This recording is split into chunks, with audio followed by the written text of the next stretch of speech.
Firstly, welcome to today's webinar, Breaking into Business Analysis. I think we've picked one of the hottest days of the year down in Brighton, so really appreciate you attending today. The objective of today's session is to inspire and help aspiring business analysts understand the role of a BA, what employers look for, and how to break into the industry. And we'll be discussing all of this with Jamie and Peter, who have many years of experience in the industry. Don't take that the wrong way, guys. But they've worked with many business analysts over the years. So they'll be guiding us through today's session. Now, the demand for business analysts is huge across many industries. To name a few: finance, IT, education, retail, manufacturing, transportation. And I've got a few stats just to kick off this session. So these are all taken from Adzuna, which is a aggregator job board taken over the last 12 months from the UK. So there were nearly 65,000 business analyst roles listed on Adzuna last year alone. The average salary is £53,000, which is just short of 40% more than the national average. 48% of BA roles were advertised as hybrid or remote, which is obviously always a perk if you're looking at entering into the career. And on a whole, the future outlook is looking very, very healthy for the industry. So the global business analytics market was valued at £96.6 billion last year in 2024, and it's projected to reach 196.5 billion by 2033. So that just outlines the continued reliance on data analysis across the industries. Right, we're going to introduce a poll. So I just want to take this moment to say thank you to Sophie, who's been working really hard to put on this webinar for us.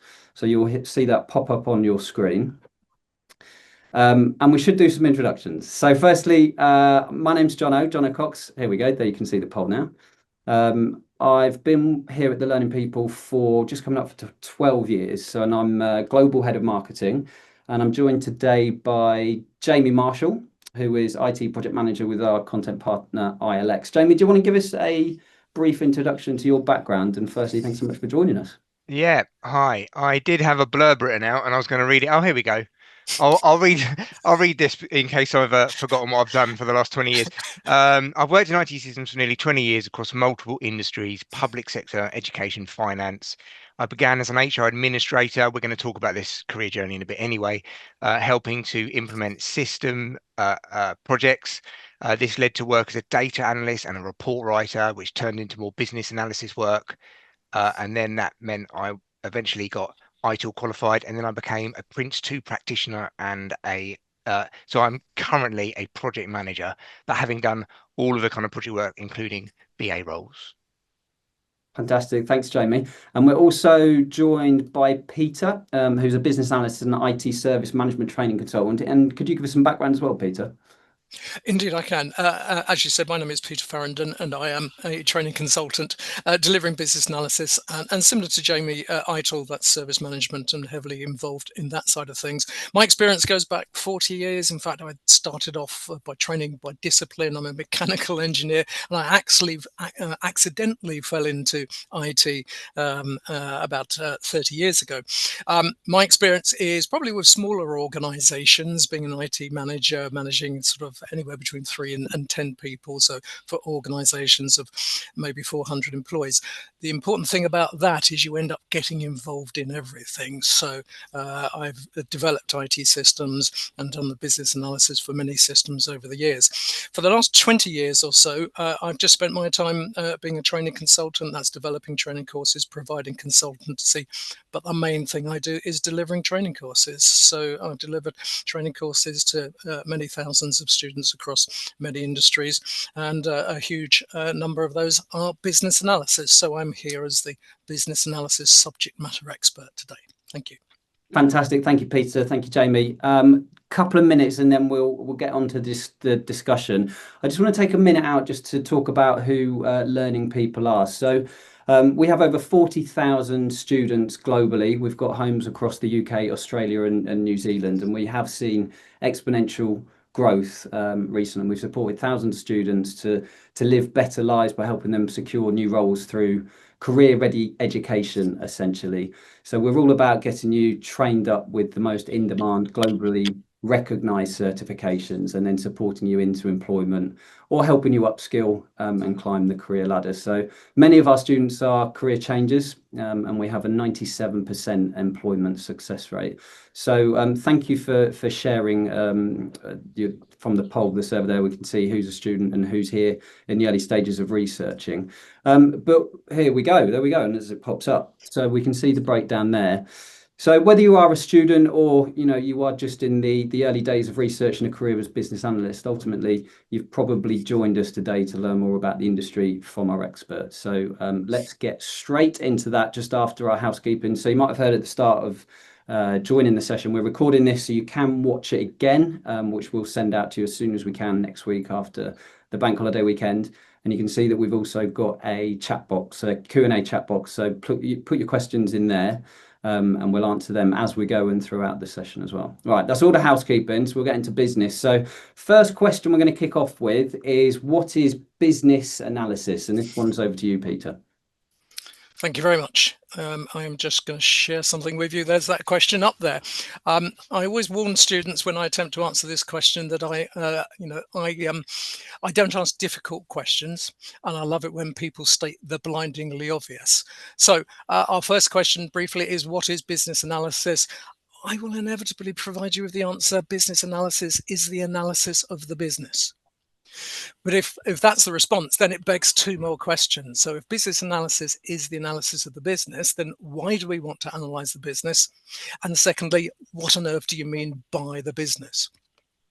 Now, without going into too much technical detail, the second one of those, go back to the first one. Why do we want to analyze the business? Simple answer, because we want to improve it in some way. Now, you might have sat there going, well, we want to make it more cost effective. We want to achieve our business goals. But if we simply say we want to improve the business in some way, that encompasses everything. Second question is, what do we mean by the business? So without going into too much technical detail, it's useful to do a bit of systems thinking and say that we will represent our business as a system. Now, if you looked up that word system in the dictionary, it would say a system is a collection of components that work together for a purpose. In the same way a bicycle is. A bicycle has wheels, handlebars. All those components work together in order to be a mode of transport. In a business system, we've got to think about what the component parts of an organization are. Now, most of organizations, if I sort of were able to tear the lid off a building, what would I see inside? In most organizations, I'd see people running around doing stuff, doing activities. Now, those activities ought to be coordinated, so we'll call those processes. So we normally, people like to model those. So you might draw them on a diagram as a sequence of flow of activities or tasks. So if I was making bicycles, I'd have to acquire the raw materials, build the bicycle, and I would have to dispatch the bicycle. Now, can an organization survive on processes alone? Well, if processes have activities in them, those activities need people in order to perform those activities. Those people are often in some form of organizational structure. So you'd have the boss at the top here. That would be divided down into the various teams within an organization. So you have that organizational structure in which you find people. And often when we model processes, we identify which people are in which organization. Now, when you study those processes a little bit more and ask what the people do, those people often take information, gather information. If you're processing a sales order, then you would take information from your customer and you'd put that into your process, maybe into an IT system. And so you've got information flowing through your process. Now, having said some of these things are blindingly obvious, you might be wondering, why haven't I mentioned IT yet? Surely business analysis is about IT systems. So I'm now going to put the technology there. So the technology then refers to the software applications and other IT that may support these activities. So this is a model. Sometimes, by the way, if you've come across this in the past, you might have seen this as the POPIT model, standing for people, organization, process, information, technology. The point of this model is that we do not want to make any assumptions, and we want to take an holistic view. Holistic means to take everything into account. So when analyzing the business, we don't want to just focus on one area. It's very easy to say, well, business analysis is about helping IT people understand the needs, but just focusing on technology alone can often be a bad thing. We need to look at everything. We need to look at the processes. We need to look at the people who carry out those processes and what skill and understanding they need to perform those processes. We need to see how they sit within the organization, what information they require, as well as considering what the IT systems require to do. Just to finish on this point, this bubble represents the organization or the area under study. And of course, we must remember that you're doing this for the benefits of your customers or whomever the people are benefiting from your organization. So outside of this bubble, we have the customers and the products that they wish to receive or services they wish to receive. So we must always focus on their needs as well.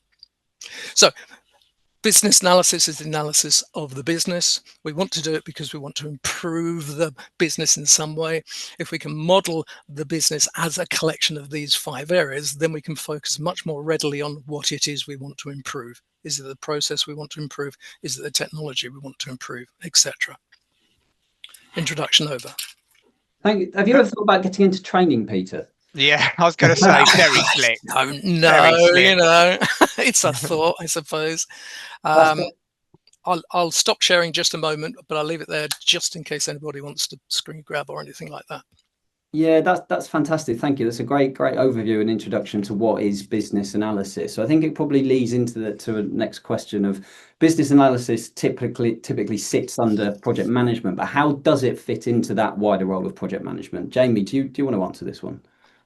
Yeah, so I don't have any slides or drawing capabilities like Peter. So I'm just speaking slightly off the top of my head. I have got some stuff prepared, but essentially, I'm a project manager and have been for about 6 years, something like that. There was a little gap in between because of the pandemic. Don't know if you remember that. But I was a business analyst beforehand, and the difference in the roles really, if I wanted to be like a textbook about it, is that business analysis is more about mapping out processes, as Peter said, engaging with stakeholders, or sometimes Peter said customers, and refining requirements, all of those kind of things. Whereas a PM is technically more about controlling the scope of a project, controlling the cost, controlling the time. And then also the project manager is much more of a conduit between the project and the management. So you kind of are translating what a developer might tell you, like the CFO could understand it, for example. But I really want to emphasize this. In reality, everything becomes much more blurred, and the textbook isn't so honest about this, which is people don't often sit in the pockets of one job or another. In a project, you will definitely have kind of blurred roles. And as a project manager, I get completely involved with the beginning of a project and refining requirements and things like that. And a BA, a business analyst, will get involved in controlling the scope and those kind of things, and costs as well, because they'll be involved in the kind of problem solving aspects of it. So there is a definite difference. And if you wanted to build a hierarchy, you might say the PM's here and then it has BAs reporting into it. And that's definitely the environment I've worked in before. But really, you're kind of all in the same team pushing a project along.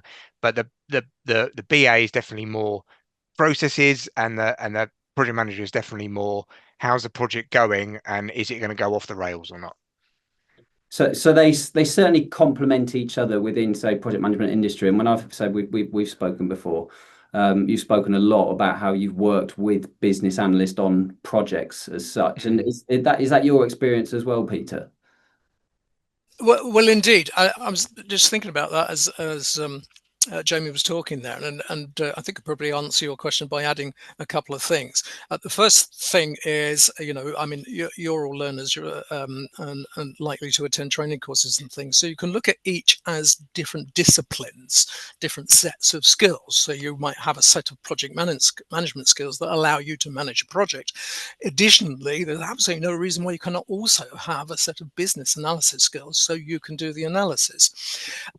As I mentioned in my introduction, my background is often working for smaller organizations. And so, I mean, I think I'm probably and emphasizing a point that Jamie's made when I say that, as a project manager, you're sitting there go, oh, someone needs to do some business analysis now. I wonder who's going to do it. Well, there's nobody else here. I guess it's going to be me. And so you end up doing these things. Yeah, is that right then, Jamie? Yeah, I mean, that is exactly it. And I think I'm probably going to say this for the whole hour, but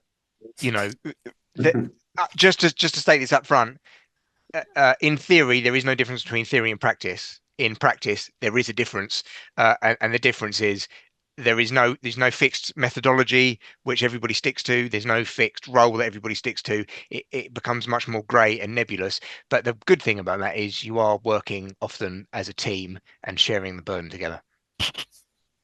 So let's talk about now the kind of emerging trends of business analysis. We said at the start of the session that over the next 10 years, the industry is forecast to grow by $100 billion. So what impact do you think AI will have on the role of a BA and trends? What trends do you think are going to shape the future of a business analyst? Peter, do you want to take this one? Well, from our chat before, Jamie, did you want to start and then I'll jump in? Okay. Sorry. Well, no, I mean, we talked about this a little bit, and I had a think about it. And essentially, I don't think that AI is going to affect BA or project manager roles in the way it's going to impact some other industries, even in IT. So I think developers, for example, AI is going to be they definitely changing the landscape of their jobs, and AI will become a tool. But I think for BAs and project managers, a lot of it isn't actually kind of more analytical work. It is to an extent, but it's very people based, where you're going out into the business and you're dealing with stakeholders and you're saying, what do you want, and how can we deliver this for you, and what's that going to look like? And you can't, AI is not going to be able to take those roles. The only thing I would say, which I think we chatted about earlier, Peter, was the change will just be what you're implementing and perhaps even how you're implementing. When I started, we had what's that awful thing, Microsoft Project. Yes. Very difficult product to use. Now you have all of these amazing free tools like ClickUp, Asana, Jira, and they've all got AI embedded into them. And I think that side of things is going to become much more enhanced. But the actual a person talking to a stakeholder saying, how do you do this? Let's map it out into a system, for example. That's not really going to change. Indeed, and that's perfect. It's exactly what I was thinking. I think it's extremely unlikely we're going to have robots walking around the place going, tell me what your requirements are. I mean, I don't think that's going to happen. But as Jamie said, I mean, the support tools are out there. So as technology gets more clever, then there are going to be more support tools. But really, all I can do is support what Jamie said. Is it's what you're analysing, and people's expectations are going to change. So you still are going to have processes, whether they are carried out by people or carried out by machines. You've still got processes and you've still got people who have needs. And so you still need to gather those. A lot of business analysis is about, improving processes and stating requirements for IT systems. But that's where it stops. It's very often you hand those requirements over to a software developer. And so it's that software developer who will say, well, there are different solutions. Would you like the really clever solution, or would you like the more basic solution? One thing I wanted to add to something that was said earlier, Jamie said the word conduit, and that's absolutely where I see a business analyst fitting, by the way. I see the business analyst as being the conduit between the business on one hand and can speak the business language, but on the other hand, has got the IT people on the other side, and so needs to speak in ones and zeros as well. So yeah, it's the thing, it's the solution might change, but the requirements, there may be expectations in there, but you still need to gather the requirements. And as Jamie says, it's the people side of things, being able to engage with people and get a mutual understanding of needs. To be fair, Peter, I think I've worked with some robots in my time. Just as an aside. But there you go. Anyway. On the whole, though, it does sound like it's a kind of a future-proof career for the time being, away from AI. It's a kind of segue into this question that's come in from Kevin. How do you convince or sell a BA role to an organization? It feels like a good skill or role to have in a project, for example, but he's never heard of a client asking for a BA. I agreed. I don't think I don't I a lot of the time people just think we'll get a system, we'll buy it, they'll implement it for us, everything's hunky dory. And I've seen that happen quite a few times. And it's only down the line where you realize that then you can't get certain information out that you need, or you then develop a ton of workarounds because the system doesn't do what you want to do, or it takes another 50 grand to modify. And businesses don't want to do that because they're like, we've already spent $250,000 on a project. So it's they've got to have the foresight to go, if we do this properly, it's going to be an efficiency. If we don't do this properly, it's going to be a hindrance. And I'm sure everybody has dealt with systems where they're like screaming and shouting, screaming and shouting at the screen, going, "Why is it not doing it? Why can't we do this? Who did this?" And really, a system can do anything if it's implemented correctly. And so I think if you, I don't know if you're trying to sell the role, or you need to explain that if something's done correctly, then it becomes a benefit. If it's not, then it can become a disbenefit. So potentially the project could fail without a BA on the project, and it could cost a lot of money. Yeah, and failure looks like lots of different things. Just because it's been implemented doesn't mean it's a success. Yeah. Okay.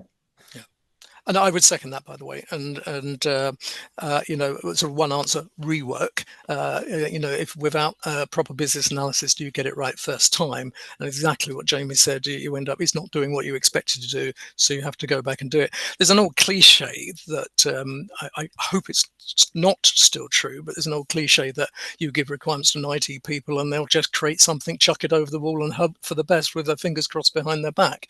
And then 6 months down the line, you realize it doesn't do what you want it to do, and then you have to rework it and fix it. And I'd again just repeat what Jamie said. We all are using IT systems the whole time. You have favorite websites that you go to do your shopping, and others you'll go, why is this website so awful? Why is this app so awful? Why can one organization get it right and the other cannot?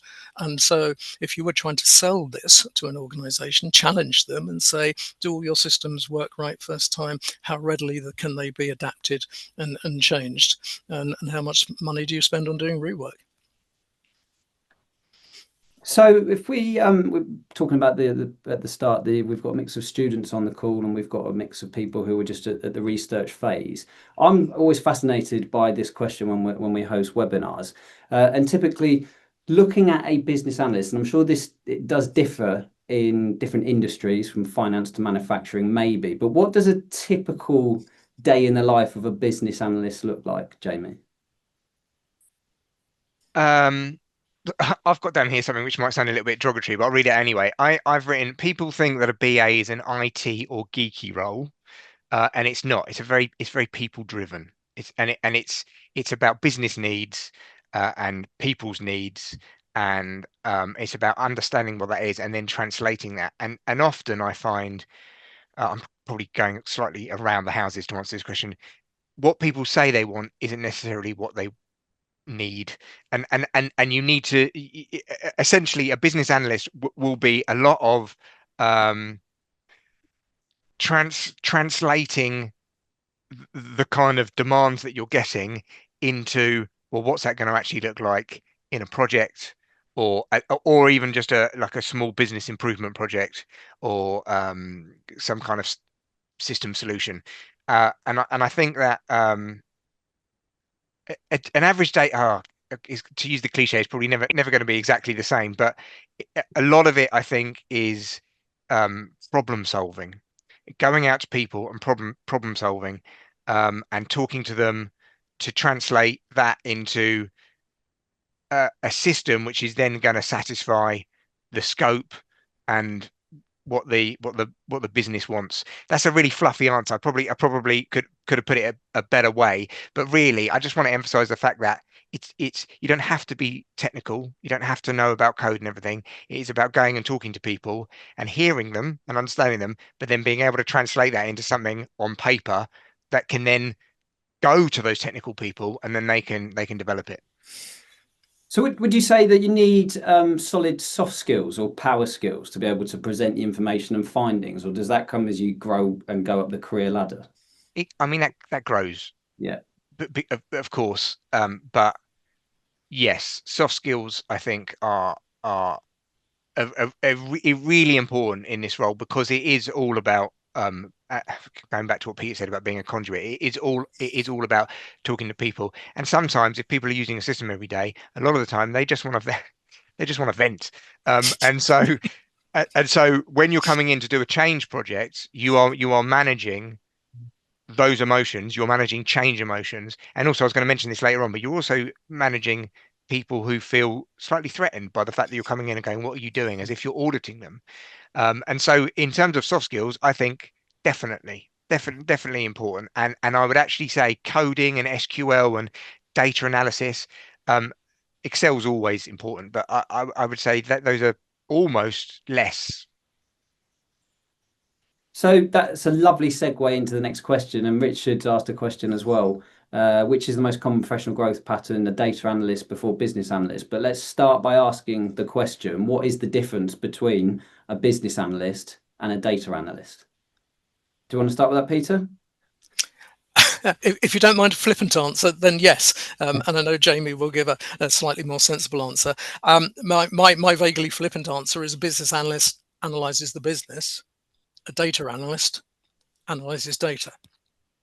Now, building on what Jamie's just said, absolutely agree. There's a lot of interpersonal skills going on with a business analyst, but it's a very broad skill set. Now, when I talk about business analysts, I'm probably talking about a pure business analyst, somebody who just focuses on improving the processes and identifying requirements. And as I said a moment ago, sometimes you would then just hand on to someone else. So a data analyst might be a separate role who just does that.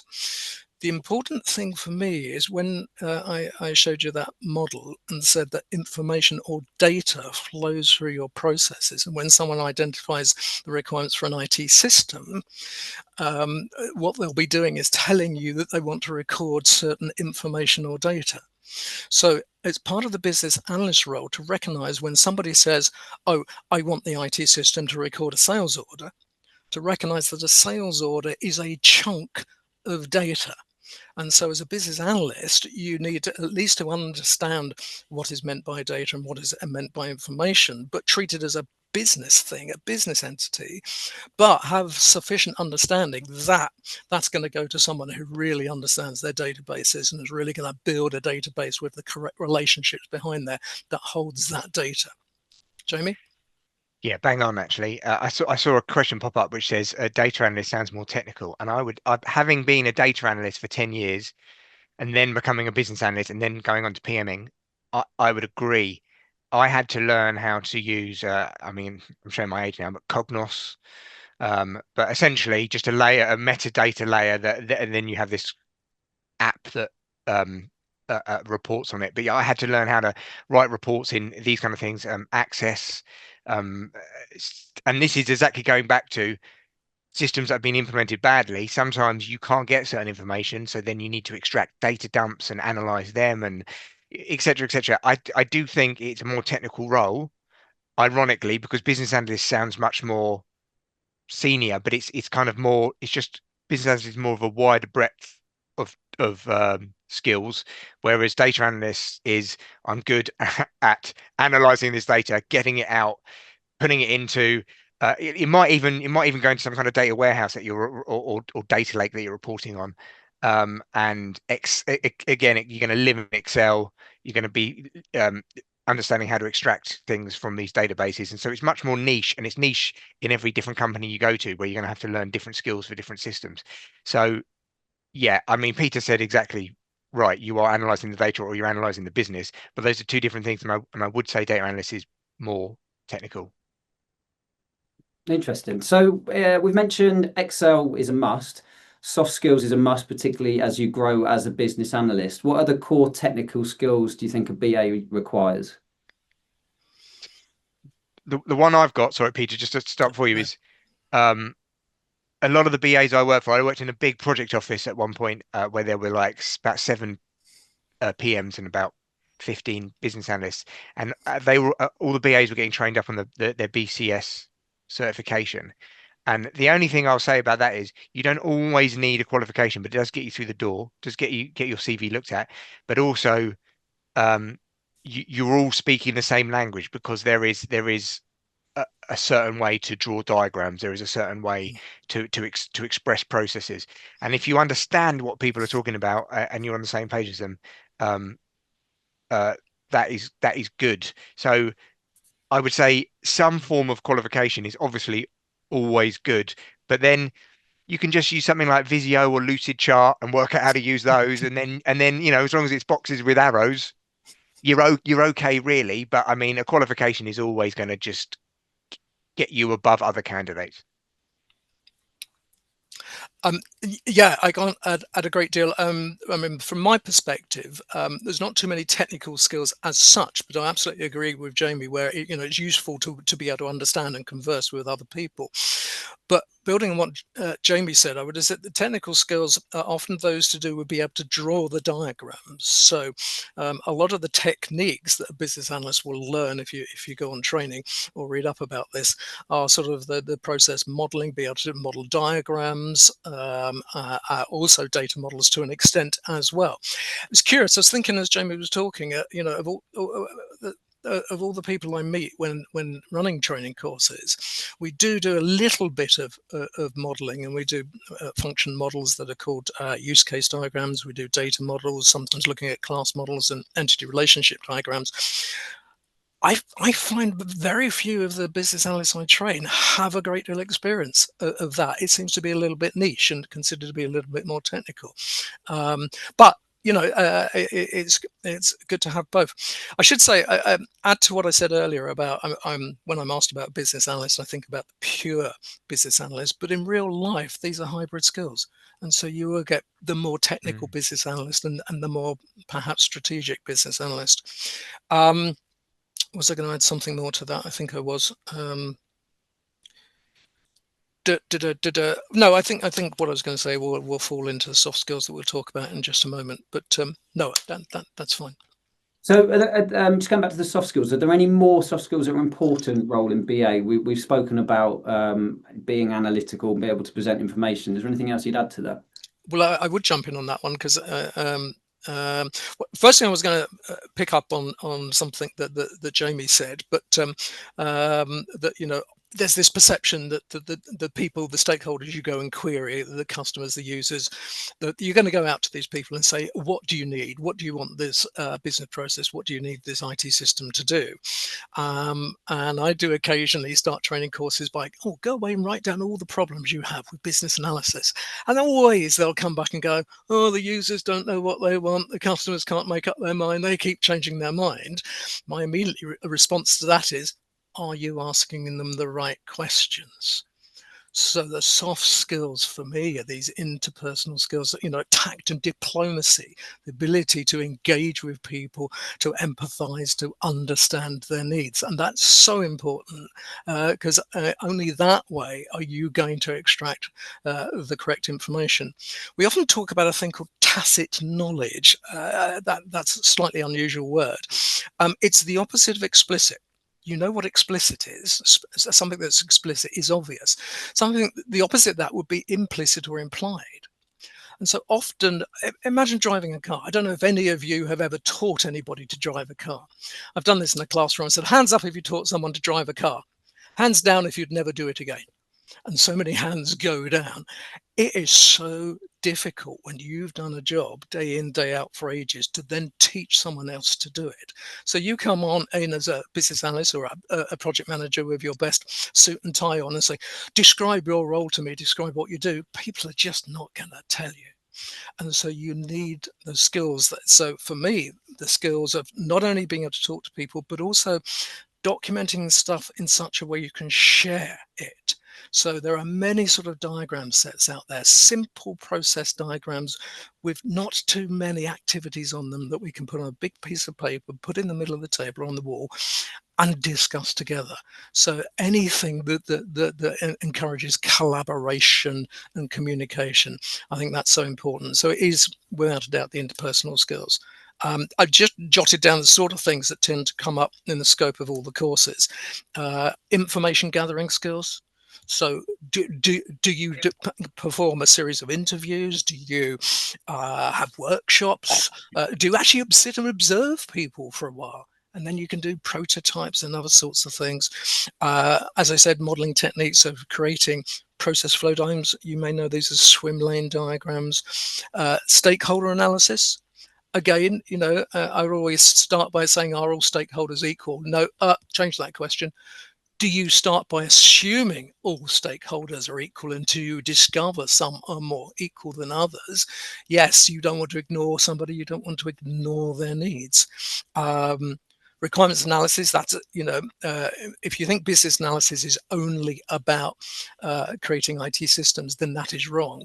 But a subset of it is doing requirements analysis, where we're fairly sure that, yes, we do now want to spec an IT system that supports that business process.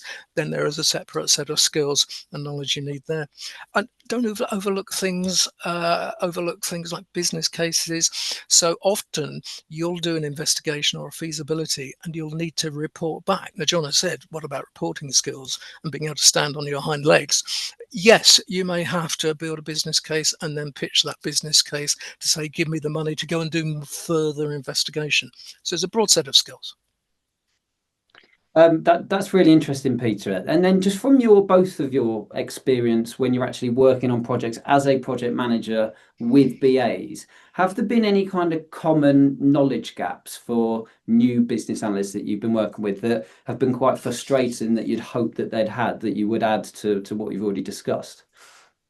Is there anything in particular where you've gone, I wish they had that?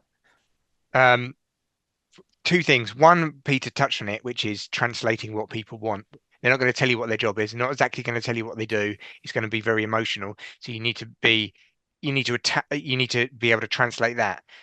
What I would find is, this is going to sound like I'm being critical, but it's not. I've worked with some people who are very smart, very clever, smarter than me, which isn't hard.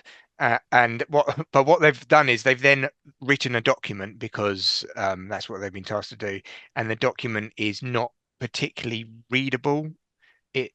There's lots of assumptions in there. It's using jargon. It's not something that could go to somebody higher up. And I think there is a skill to taking complicated information or lots of information and turning it into something which sounds very simple. So someone goes, oh yeah. So if you listen to someone like Jeff Bezos, whatever your view of him may be, talking on a YouTube video or something, he makes Amazon sound like such a simple business because he understands it so well. He can put it into very simple words. And so often these documents, they're going so they can get signed off by not just CTOs, but CFOs, anybody else who's on a steering group or anything like that at a management level. And I have had to do some of that translation work for people who have written me documents.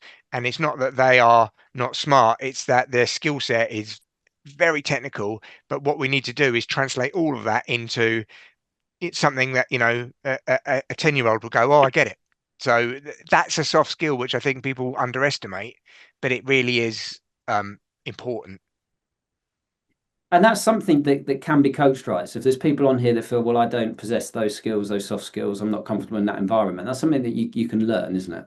Yeah, I was coached. It's yeah, all of these things you get better at, and I don't think that it's not derogatory to say to somebody, that their soft skills need development, because we all need development. No one goes into the world of work ready. So yeah, I mean, I, I still probably need development. I think everyone does, but yeah, you can easily work on it. So if we talk about you've spoken about your experiences and how you've got into project management, which is kind of slightly different way into business analysis. What would you recommend now as the best route for a career changer? So you might be working in retail, might be working in construction, or whatever it is, complete career change and decide to become a BA. What route would you go for? I would say the way I got into it was I joined a company as a recruitment administrator in HR. Then they were replacing the HR system, so I became just like I don't know if it even has a title, like kind of like the administrator on the project, the admin guy on the project. And then when everybody left, I became suddenly the system SME, because they all done their project and left. And I was like, oh, I'm the only person who knows how to use it. And so then I got system experience, and I got in that way. If you're in a if you're in a completely different career now, I would I would probably find somewhere where you there's a foot in the door, and then get some way that they will pay for you to get qualified. Because believe it or not, companies do want to train their staff, so they stick around. I was just thinking that often I meet a lot of people on training courses who sort of come to get the bit of paper. So they didn't necessarily train as business analysts, that they got the role. Particularly, I think this happens a lot in the public sector. People are doing other things, and they sort of, probably seeking some sort of career progression, but fall into this business analysis role, and then join a training course. So, well, now can I have the piece of paper to prove that I'm able to do what I do? So I think agree with that. I think the only thing I would add to what Jamie said is do your due diligence. Be curious, be nosy. Go online, just Google business analysis. Look for case studies and things like that. Would you agree, Jamie? Yeah, definitely speak to people. LinkedIn's a great um, Yes. tool, because you can just search people by their job titles, and I don't think there's any harm reaching out to people. Look, I mean, learning people have reached out to me for this, and everybody's got an ego. You go, oh wait, I'm an expert. Yeah, stick me on a panel, brilliant. So. So I think if you're going to reach out to people and say, can you explain something about your job, or I'm interested in working for the organization, you know, people are more than happy to help. So yeah, Thank you for that, because I've spent however long I've been training. I've spent 23 years waiting to be found out. We're all insecure, okay? So don't worry about it. Just go for it. yeah, absolutely. And when you talk about LinkedIn, that's one of the kind of first things that we urge our students with us to get themselves on LinkedIn, and immerse themselves with that platform to start connecting to industry and understanding industry. And then obviously then you can meet experts like both of yourselves, that we're really grateful that you have turned up tonight. So thank you. So in terms of experience then, so if you recently certified as a business analyst via any method, how can you best stand out in an interview if you've got minimal experience? I got a little hack that I was gonna share, which is I'm not sure. I think somebody else told me this, and it's always stood me in good stead with interviews. I've always done very well being interviewed. Um, and it's Please feel free to write this down, because it's good. Essentially, if as long as you have some good answers to the following four questions, it will mostly navigate you through an interview. And this has got me lots of jobs. So the first one is, name a time when you dealt with a difficult situation, otherwise known as influencing. Name a time when you worked under pressure. Name a time when you used your initiative. And the fourth one is, demonstrate some sort of stakeholder approval or involvement where you problem solved with the business. And if you frame those four questions in terms of, I'm going for a business analyst role, and you can name a time when we dealt with these things, even though, bear in mind, I was a data analyst and I got a business analyst role because I was able to answer these questions. So when people said to me, "What did you do about this?" I said, "Well, I would write a document, I'd do a process, I'd get it signed off, I would, and they're like, okay, this guy's a business analyst, or he's doing BA work, even though he's not one." So I think that is as Peter said earlier, everybody has some of these skills already. Mm. So all you've got to do in an interview is demonstrate, look, I know how to do this. Even if you're working in a shop, even if you're working on a building site, you don't have to be like a corporate cog to go, oh, I have these skills. As long as you can demonstrate them. And I find that framework of those 4 questions always helps. Can I support that in as much as I've seen that from the other side? As a department manager, I've been involved in recruitment and working with HR, and that's exactly what we did, that we prepared our questions based on particular behaviors. And so we would often say, can you tell me a time when? And those sort of things. So I think to prepare for those, as Jamie has said, is brilliant. It's really good. The only other thing I can say about interviews is nothing to do with business analysis or project management or anything.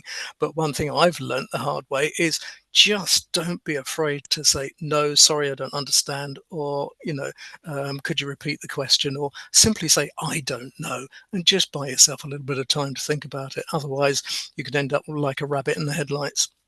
Well, just very quickly, the other thing I did one time, I went for an interview and they said to me, how do you deal with risk? And the short answer was we didn't really. And I said, it's always been a problem in projects. I still think it is a problem in projects. I said, how do you deal with risk? Please tell me. I'd like to know. And it just makes it sound like you're curious. Let's have a conversation about it. It's not I don't know. It's I found there's a problem with it. So can you help to solve it, type of thing. Yeah.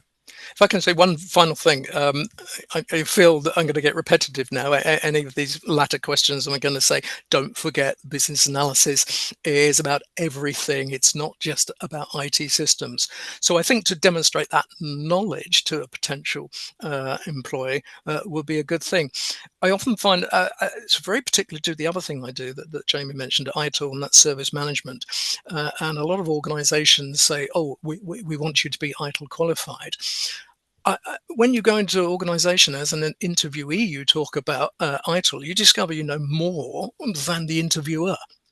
And I think that would be the same here. You might think that I might guess that the interviewer probably won't know a great deal about business analysis and maybe make that awful assumption that it is just about IT systems. And so to demonstrate an understanding that actually it's more than that. Yes, it includes that, but it's more than that. And the ability to demonstrate that, I think, would be a good thing.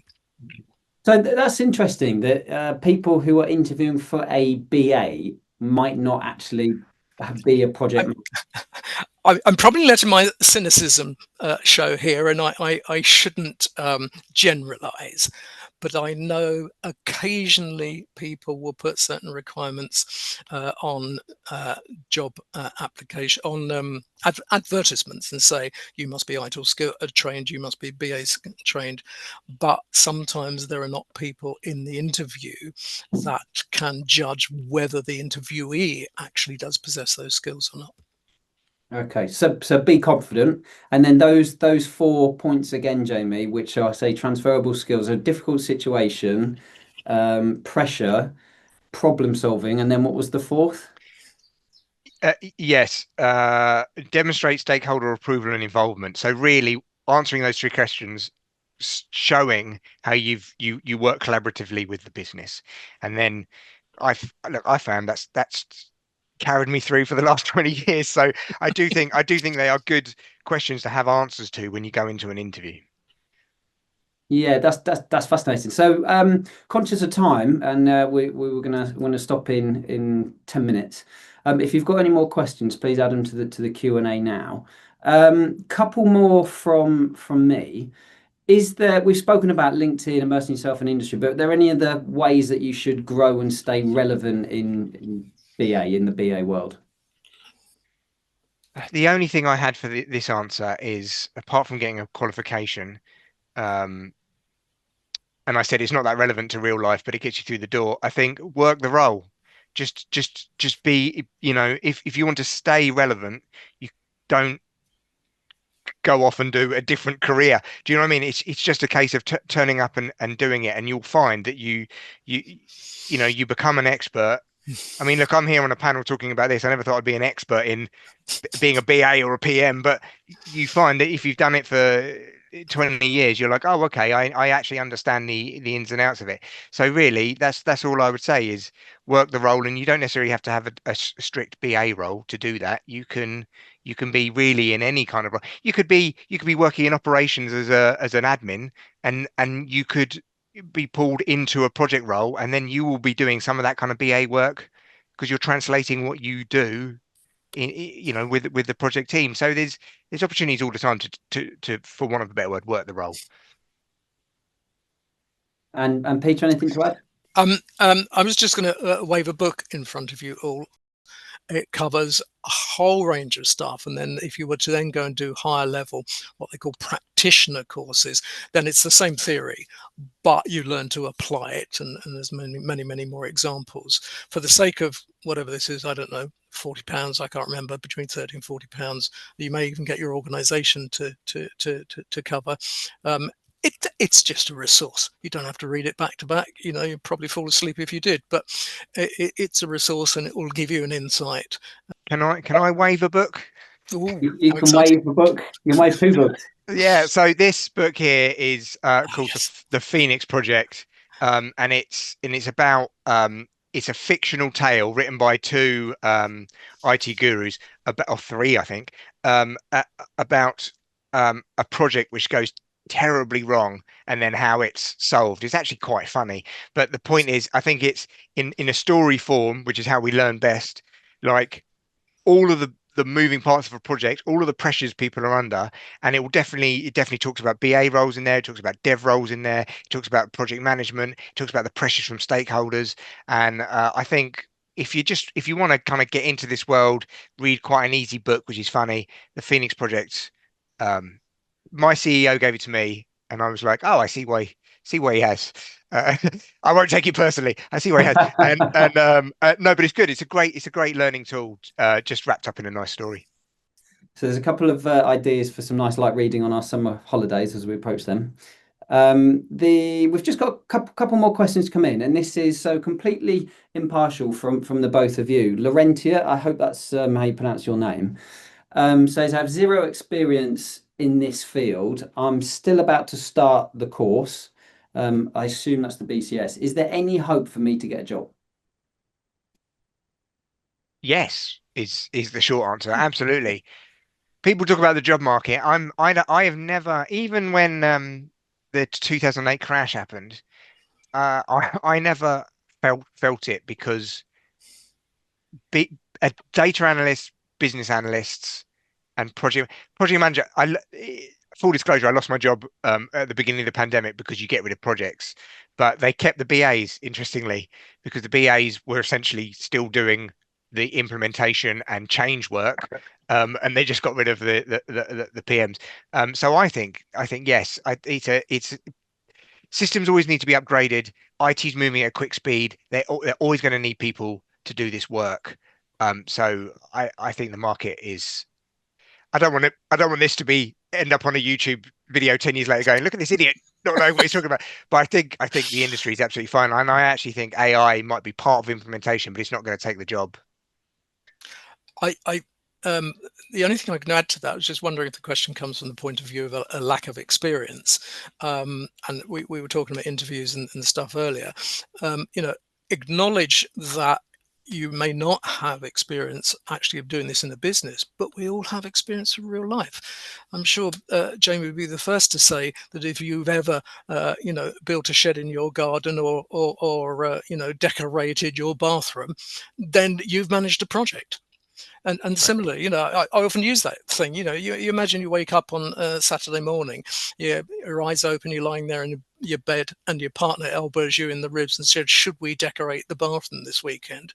Then you are just going to start doing the analysis of that and thinking. So, when I train, I use a lot of real life analogies. Not necessarily, obviously, there is business stuff in there, but a lot of real life analogies. And so, if you learn about it, go on your training course, but then think, can I apply this to experience I have got to demonstrate I understand it? So with then, it's been a fascinating chat. Is there any final advice that you would give to anyone considering moving into a BA career? Peter, do you want to go first? as I threatened, maybe just can't add, just add what I said before, that that understanding of what the business analysis role is, and don't be trapped into thinking it's a purely IT thing, and you need, those skills. Demonstrate an understanding that it's as much about dealing with people and encouraging people to share information with you. So yeah, just demonstrate that. That's all I can say. And Jamie? I've written here, do it if you like change, because you're going to be involved in a lot of change. Working in projects is often you're thinking I'm doing nothing, and then other times it's like major freak out. We're working ridiculously for 2 weeks, and I said do it if you like working with people. That's a real big one, and you don't have to be good at maths or technical. I'm certainly not technical, and exactly what Peter said. Just understand it's a role which is a little bit more than just an IT box. Brilliant. And then the other ones that I've taken away are BAs. They won't be replaced by robots in the next few years, anyway, at least. Not for at least 10 years, no. 10 years. We've got 10 years of that, so and we can all retire anyway. So soft skills and transferable skills are a big conversation topic of tonight, particularly. And I think we've said that even if you feel that you don't have those soft skills, they can be coached as well. Yeah, correct. But everybody does have them. Everybody's good at talking to people that they like and they know. Everybody's funny with their friends. Everybody is confident when they're with people that they feel comfortable with. It's just bringing that into the business world to chat to stakeholders. This is my favourite comment to finish off the conversation today from Tom. Thank you for the webinar. Nice office, Jamie. Yeah, it's fake. It's not. There's a cupboard there. Yeah, I wish this was my house. Yes, but thank you very much, Tom. This is real life. That's right. Yeah, that's right. Ben, thank you so much for your time. Really appreciate it. Really insightful. And thank you everyone for joining as well on, say, what's been one of the hottest days of the year. We've had a really high turnout for this. So that shows the demand of people thinking about changing a career into BA. That's great. So we'll send the recording out early next week. And apart from that, we'll see you next time. Thank you, everyone. Thank you, Johnny. Thank you, everyone.